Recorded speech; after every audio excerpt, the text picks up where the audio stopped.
En Pasado Urgente decidimos ocuparnos de un tema con honda raíz en lo que es la capital de la provincia de La Pampa. Estamos hablando de Santa Rosa y acaso su primer barrio o su primera Villa Miseria. Lo cierto que consolidó lo que iba a ser una gran ciudad. Estamos hablando del Salitral, algo permanentemente presente en el imaginario popular. Aquel barrio que se construyó, vaya paradoja, con la inmigración de nuestros originarios, de indígenas que se acercaron a Santa Rosa y eligieron lo que tenían a mano. Una laguna que por aquellos años, década del 30, ni agua tenía. Condiciones de vida extremas que siguieron en el tiempo hasta lograr ser parte de la historia misma de la ciudad de Santa Rosa. Por eso los invitamos en esta semana en Pasado Urgente a recorrer este camino del nacimiento del Salitral. El barrio denominado El Salitral, que estuvo ubicado sobre los bordes de donde hoy es la Laguna Don Tomás en la ciudad de Santa Rosa, fue erradicado a fines de los años 60. Sin embargo, esa población periférica cuyas casas se instalaron en forma desordenada, albergaron historias y anécdotas que dejaron una imagen imborrable en el folclore urbano de la capital provincial y en la memoria social de los santarroceños. Casi todos los mayores nacimos en Tuay, puede que haya nacido alguno acá en el hospital, ¿cierto? Pero en la zona nuestra, digamos, mi padre era hachador. Así que la zona nuestra era todo lo que era Maicó, Quehue, puede ser Cachirulo, toda esa zona, porque mi viejo andaba en los montes, en Obraje. Recuerdo cuántos rostros profundamente indígenas, y tal vez, bueno, yo hice junto con Pedro Viñez hace unos años un libro, Los rostros de la tierra, donde rescatamos rostros de indígenas de La Pampa y el tipo humano.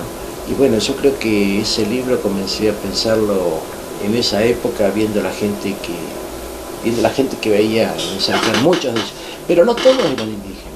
Había, recuerdo, apellidos de origen italiano, familias que nada tenían de indígenas, sí familias excluidas, pobres, sin muchas posibilidades como para insertarse a otros niveles, digamos.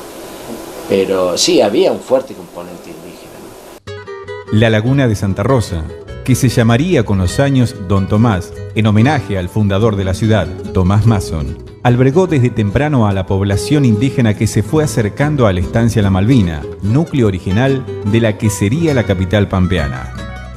El Salitral es poblado prácticamente desde la fundación de Santa Rosa, digamos, con el primer grupo de habitantes de Santa Rosa, donde también existían pobres, donde existían desposeídos, donde fueron algunas familias a poblar en los bajos salitrosos de toda la pendiente de todo el plan donde está ubicada la ciudad, que da hacia la laguna.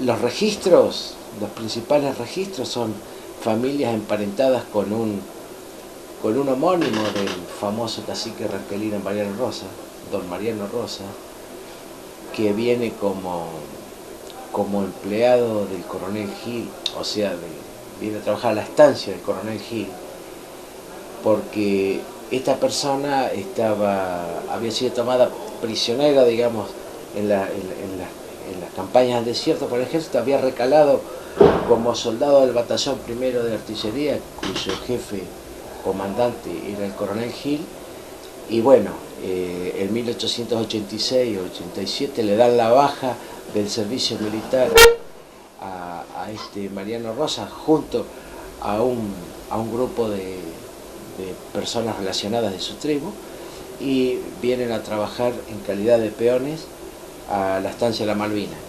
Desde allí se radican en las inmediaciones de la laguna, pero sobre aproximadamente donde hoy están las piletas de obra sanitaria, por esa zona.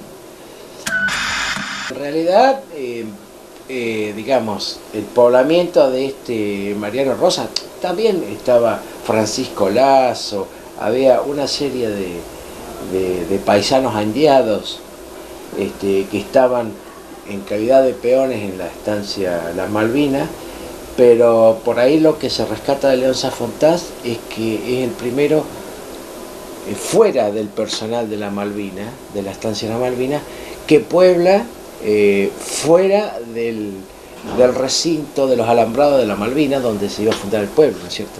Entonces, con esto, ¿había población preexistente a la fundación de Santa Rosa? Sí, toda la peonada y toda la gente relacionada con la estancia de la Malvina. Entre ellos, esta familia, como te decía, ¿no? Muchas de las vías de población indígena hacia la ciudad convergían en el Salitral. Iban, digamos, en buena medida, mucha de la población indígena venía a Santa Rosa y se instalaba en el Salitral. Rastreando el origen, digamos, de esta población, lo que encontré es quizá, digamos, a partir de indicios que surgió hacia fines del siglo XIX, las primeras referencias son de mediados de la década de 1890, en las inmediaciones de la Malvina, lo que es hoy la Malvina, que era, digamos, la estancia de Mason y Hill, la familia Mason Hill. Buena parte de la peonada de estos fundadores era indígena, porque eran parte de las tropas de Hill. El grupo de Mariano Rosas, el que tiene el mismo nombre, el homónimo, digamos, del famoso cacique Mariano Rosas, y toda su familia, y buena parte de las tropas que integraban su grupo. Con el tiempo, se comenzaron a instalar en las orillas de la laguna viviendas precarias de los indígenas que habían llegado con la fundación de Santa Rosa y otros que dejaban el oeste provincial en busca de mejores condiciones de vida. Ese barrio periférico, el más pobre de la capital, se denominó El Salitral, por las características salinas que tenía la laguna. Se dan todas las causas de despoblamiento de las principales colonias del oeste, digamos, por superpoblación, por problemas climáticos, con el corte de los ríos. Comienza a venir gente del oeste en todo un proceso de urbanización de todas estas comunidades que estaban en el campo aún. Primero el traslado de Batelena, Victorica, algunos regresan a Luantoro, de donde habían salido en 1900, en el caso de los ranqueles de la Blanca, que son llevados a Emilio Mitre. Algunos regresan a la zona de Luantoro, Los Ventuel y un poco más hacia el norte, Cerro Canelo, volviendo a todo el área de las Achadas. Y así es que llegan algunos grupos a Santa Rosa, ¿no? Con el tiempo vemos que parte de esta población comienza a instalarse en las inmediaciones de la laguna de Don Tomás, y en algún momento los encontramos, digamos, del otro lado de lo que es hoy la laguna. Sucede que la laguna no siempre estuvo ahí, digamos, en muchos periodos esa zona estaba seca y era apenas un bajo que apenas distinguía una margen de otra en lo que sería en la actualidad. Y este lugar era particularmente interesante, supongo yo, para esta población porque permitía obtener recursos de distintos lugares. En primer lugar, los recursos de la zona del monte, el montecito de Gil, como se conocía, que era donde se obtenía leña, ¿sí?, pasturas para los animales, para los caballos, fundamentalmente, y lo que sería producto de la cacería menor y la recolección de huevos de animales que estuvieran en las inmediaciones de la laguna cuando tenía agua. Cacería, digo, de piches, liebres, vizcachas en los montes cercanos, pero a la vez también permitía obtener los recursos de la ciudad, es decir, acceso a trabajos por un salario muy bajo, era la mano de obra menos calificada que había en Santa Rosa, la de esta población. Muchos de los que emigraban a Santa Rosa envueltos en la miseria hallaron a la vera de la laguna un lugar donde asentarse. En los años 30, la barriada ya se denominaba El Salitral y era considerada como una villa miseria. Pero a pesar de la pobreza, los nuevos habitantes también encontraron a familiares y amigos que vivían en las mismas condiciones sociales y que les tendieron una mano. Yo he notado, por lo menos, eran fuertes redes sociales de relaciones, digamos, que estaban muy aceitadas y los vínculos eran muy fuertes. Normalmente eran vínculos de parentesco porque buena parte de la población que llegaba al Salitral a lo largo del siglo XX venían migrando del oeste y ya tenían sus redes de parentesco establecidas en ese lugar. Es decir, se trataba de familias completas que migraban con el clásico mecanismo de red o cadena migratoria. Llega un pariente, consigue trabajo, se instala en el lugar, llama a los parientes que quedaron y que no pueden asegurar la subsistencia en el oeste normalmente, y ellos vienen y así se van sumando las familias. Entonces, buena parte de los que llegaban al Salitral se conocían entre sí, además de tratarse de una comunidad relativamente chica. Lo que no sabemos hasta ahora es cuántos habrían sido en distintos momentos. Al ser asentamientos muy informales, donde no está registrada, digamos, las viviendas, como puedes tener una escritura o una calle, las manzanas tampoco estaban dibujadas, es muy difícil establecer de qué cantidad de población estamos hablando, ¿no? Yo vine de Zapala en 1940, que vine con el padre de mis hijos. Era un salitral, no había nada. Todo lo que era cachillullos, chullos, esos, nada más. No había una planta, una sola planta teníamos nosotros donde estábamos, que era un renuevo de Caldén, nada más que era otro, no, después no había nada, planta, nada, todo salitral. Y el salitral, viste, teníamos montones de amigos, estaban los Vergara, después estaba el indio Duarte, que era un indio que anduvo en los malones, Pico, otro que le decíamos Pico. Después estaba Don Gallo, el hijo Gallo, estaba Nicolás Rosa, todos indios, los Cabral. Había muchos indios. Y bueno, nosotros éramos todos como si fuéramos una familia el Salitral. Aquellos tiempos no era el de ahora, éramos muy sanos. ¿Qué es lo que podíamos robar nosotros? Era una sandía o un racimo de uva, algún vecino que tenía, pero lo hacíamos porque lo necesitábamos para comer. En los años 40, el Salitral se extendía a lo largo de varias cuadras en la zona ubicada entre las vías y la laguna. Al ser terrenos fiscales, allí pudieron instalarse personas que no podían comprar su propio lote. Casas y casas dispersas de muy humilde condición, casi taperas construidas con chapas, maderas y ramas, albergaban a gran parte de la población santarroceña, la más humilde. El Salitral era largo, ¿cierto? Y ancho hasta la altura de la laguna. Entonces vos tenías de aquel sector, digamos, donde está todo lo que es el parque, ahí donde estaban los gaunas, los lazos, ahí había otro, digamos, si se quiere, otro poder económico.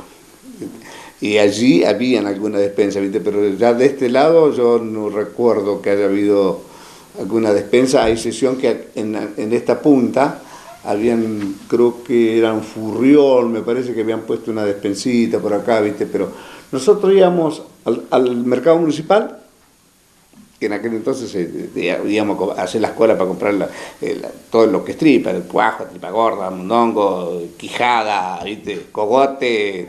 Y bueno, yo la imagen que tengo era que todo lo que ahora es el área arbolada, parquizada ahí del Parque Don Tomás, estaba todo poblado, con casas, con familias. Era una población grande, dispersa de lugares, pero había mucha gente, no sabría precisar cuántos, pero había muchísimas casas, gente, había negocios dentro del Salitral,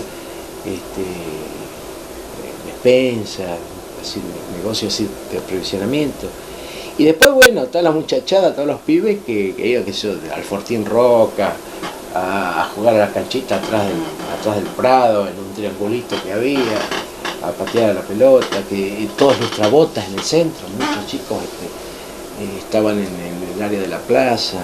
El lugar, digamos, de mayor concentración, y de lo que yo recuerdo, incluso de cuando era chico, estaba, digamos, desde la prolongación de la calle Alsina, digamos, o sea, del Bajo del Molino, hasta aproximadamente la avenida España, ¿no? Que es por donde se entra hoy en día al Parque Recreativo Don Tomás.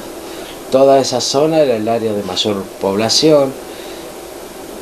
Yo lo alcancé a conocer al barrio del Salitral ya con algunas casitas humildes, casitas ya sea el ladrillo sentado en barro.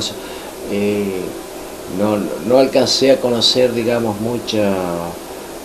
lo que sería una Villa Miseria con muchas casitas de lata y todo lo demás, sino yo la imagen que tengo, recuerdo la prolongación de la calle Juan B. Justo, por allí se entraba también al barrio, había que cruzar el alambrado, ¿no? Cruzar la vía. El barrio tuvo una radicación informal. Quienes llegaban casi sin recursos económicos a esa zona marginal de la ciudad levantaban sus viviendas en precarias condiciones, abriéndose entre los ranchos callecitas sin plan ni organización. Organizada en torno a los asentamientos espontáneos que había. Normalmente no había compraventas de terreno, no había boletos ni escrituras, no había formalización de todas las transacciones y de los asentamientos, de manera tal que no estaban formalizados en ningún lugar.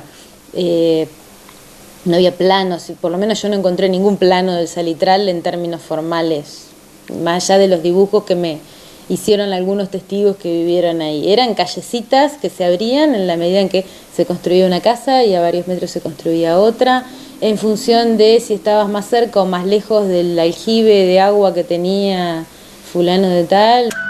Cuando nosotros vinimos al Salitral, yo recuerdo siempre, era chico, ¿no? Vivíamos en Juan B. Justo al fondo, cruzábamos la vía y ahí estaban los lazos, los Gauna, Ledesma, y vivíamos, cuando recién llegamos, debajo de una planta grande, me acuerdo que era del conocido de mi viejo. Cuando llovía nos refugiábamos en la casa como podíamos, en la casa de él. ¿De qué era la casa que tenían? Todo era de adobe y si no de chapa, ¿viste? Pero eso era de adobe. Y después mi padre alquila a un hostal de Giorgio una piecita. Y estuvimos acá, digamos a continuación de Quintana, cruzando la vía, unos 2 cuadras para adentro. Y compramos, después mi padre compra una piecita que sería como la cocina esa, ¿viste? Muy chiquita. Que digamos, no tenía otra posibilidad yo de ir a otro lugar a vivir, porque nosotros éramos, si se quiere, indigentes. Esa es no sé si cabe, pero creo que es el término más justo que puede haber. Nosotros no teníamos, mi padre éramos como 10 o 12 y el único que laburaba. ¿Entendés? ¿Cuánto ganaba? Barrendero, o trabajando de pie de albañil. ¿Cuánto podía ganar? No ganaba, o sea que la miseria era una constante. ¿Y aprendieron a ser felices igual? ¿Y aprendieron a ser felices? Ese porque te sos feliz con lo que tenés. Y tenés otra, te divertías a lo mejor contando cuentos, jugando a la presada, a la escondida, no estábamos presos. Teníamos la libertad que puede tener todo ser humano bien nacido con ganas de divertirse y de jugar, ¿viste? De tener. Y cuando tenías algo para comer y había, qué sé yo, en torta frita y era una alegría, ¿viste? Esa es la verdad. Estabas contento de lo que había. Y si por ahí se hacía un churrasco, nosotros hacíamos un asado. El asado era que la falda a la parrilla. El Salitral fue una gran barriada levantada por la voluntad de sus habitantes. Si bien sus pobladores fueron de humilde condición y la pobreza era la norma, hubo algunas diferencias en su composición. Los que habitaron en la zona sur tuvieron mejores condiciones de vida. En el norte se alojaron los más indigentes. Había comercios en la zona, por lo menos de lo que recuerdo de testimonios, en la zona ubicada sobre el sur del barrio, es decir, entre lo que ahora sería aproximadamente la avenida Roca y la avenida Uruguay, ¿sí? De la avenida Roca hacia el norte de la ciudad, pasando, digamos, las vías hacia el lado de la laguna, no había tantos comercios como sí había por ahí producción local que se comercializaba entre los vecinos. Es decir, alguien que tenía, por ejemplo, una huertita o una chacrita, vendía las verduras, alguien que criaba animales los intercambiaba, pero comercio había, tengo entendido, en población que estaba un poquito más específicamente sobre el lado sur. En la costa de la vía, en el Salitral, había muchísima gente, todos con ranchitos de chapa, de bolsa. Algunos tenían unas casitas de adobe, que hacían los adobes ellos. Sí, yo me acuerdo casi todos los que vivían ahí. Santa Rosa, ¿sabe lo que era? Nada. Eran pocos almacenes, el único almacén grande que había era Torroba y Tierno. Nada más. Después no había ni una casa más de negocio. Y el corralón municipal que tenía panadería y lechería. Ahí también nos ayudaban a nosotros con la leche y el pan, a toda la gente de la costelería, todo. Ellos los ayudaba a la municipalidad mucho. Esa barriada pobre sirvió durante décadas como techo a miles y miles de santarroceños. Un lugar para aquellos desposeídos que necesitan subsistir y ganarse el pan día a día. Una barriada que quedaría en la memoria social de una ciudad aún mucho después de haber sido erradicada en los años 60. Lo que es ahora, antes, ¿sabe lo que era? Cruzar el Salitral a la estancia de las Malvinas. Teníamos que cruzar para buscar leña, no teníamos cocina, yo tenía que, hace poquito se me rompió una olla de fierro que era donde hacíamos la comida. Teníamos que venir con la leña al hombro de allá del Monte Gil hasta donde estábamos nosotros. Como le digo, el Salitral, ya le digo, era tierra y salitre. Tierra y salitre. Cuando era todo el Salitral venían, que pasaban las manadas de ovejas al embarcadero de la estación y sabían venir con 300, 500 ovejas y a lo mejor cuando llegaban allá llegaban con 300, con 290, porque siempre se le perdía alguna a la pasada, pero te digo que era una vida sana. Y lo único que se tomaba era el vino. En ese tiempo no existía droga, no existía el porro. Mi papá decía, allá en el año 18, fecha de mi nacimiento, al llevar conocimiento y con mis años reprocho, yo quiero explicar un poco que muchos han de ignorar lo que fue este Salitral con lomas y renovales, Cachiyuyo y Pajonal y Ñanduse para cazar. Dice que acá había de todo. Son pocos los vestigios que quedan en la Santa Rosa de hoy de lo que fue el Salitral, pero igualmente queda en la memoria colectiva de los santarroceños aquel barrio, su pujanza y de la gente que hoy persiste en el recuerdo, que sigue viviendo en Santa Rosa y que no olvida en sus orígenes. Pero el Salitral con el paso del tiempo iba a tener su apogeo y la gente de ese barrio, que era innumerable, iba a empezar a convivir con la ciudad, con el centro. Entonces, eso es de lo que nos vamos a ocupar la semana que viene, por eso los invitamos a seguir acompañándonos.